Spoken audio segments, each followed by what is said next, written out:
Okay, class 10th में अब हमको अर्थमेटिक प्रोग्रेशन पढ़ना है, ठीक है। अर्थमेटिक प्रोग्रेशन आपका क्या होता है कि जिसमें आपकी जो सीरीज़ है वो एक पैटर्न में आगे बढ़ती है, ठीक है।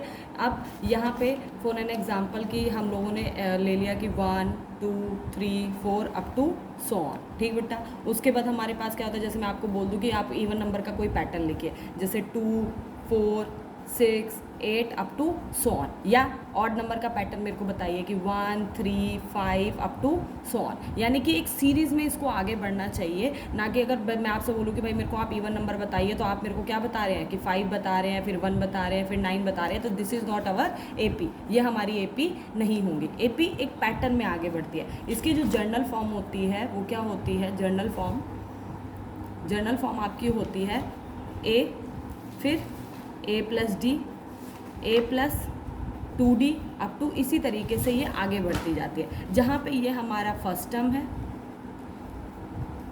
और हर एक एलिमेंट को इसके टर्म बोलते हैं। This is our first term, this is our second term, this is our third term. इसी तरीके से ये आगे बढ़ता है और कहाँ तक जाता है, nth टर्म तक जाता है, यानी कि a1 a2 a3 up to an तक जाता है। तो ये हो गया इसका बेसिक। अब हमारे पास यहाँ पे एक्सरसाइज में जैसे पहला हमारे पास क्वेश्चन है कि right the 4 terms of the AP when the first term, ये हमारा फर्स्ट टर्म हो गया, और ये जो डी होता है वो कॉमन डिफरेंस होता है, ठीक है। ए हमारा क्या है, फर्स्ट टर्म है, और ये जो डी हमने यहाँ पे बताया है ये क्या है, कॉमन डिफरेंस, जो कि हर एक टर्म के लिए क्या होना चाहिए, सेम होना चाहिए। यानी कि पूरी सीरीज चाहे वो नंबर कहीं तक भी जा रहा है, ये हमेशा क्या रहता है, सेम रहता है, ये कभी भी चेंज नहीं होगा, ठीक है। तो जैसे यहाँ पे हमको दे रखा है हमारी क्लास 10th की बुक का एक्सरसाइज 5.1 का क्वेश्चन नंबर 2 दे रखा है।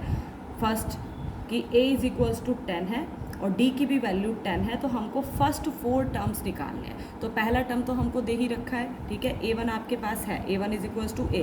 अब a2 क्या हो जाएगा आपके पास, a2 हो जाता है a प्लस डी, ठीक है। यानी कि आपको जितने भी टर्म निकालने हैं, जैसे an निकालना है, तो वो क्या हो जाएगा, a plus n minus 1 into D हो जाएगा, ठीक है। तो यहाँ पे हमको a2 निकालना है, तो a प्लस डी, a की वैल्यू आपकी क्या आई, ए की वैल्यू आपको 10 दे रखी है, डी की वैल्यू भी आपको क्या दे रखी है, 10 दे रखी है, तो इसकी वैल्यू क्या आ गई, 20, ठीक है। a3 अब आपको a3 निकालना है, तो ये क्या हो जाएगा, a प्लस n माइनस 1, यानी कि 3 माइनस 1 इंटू डी, ठीक है। तो यहाँ पे ये क्या हो जाएगा, it is equals to 10 plus, या फिर एक और काम हम लोग यहाँ पे कर सकते हैं, वो हमारे लिए और भी आसान है। ये क्या हो जाएगा, a2 प्लस डी हो जाएगा, ठीक है।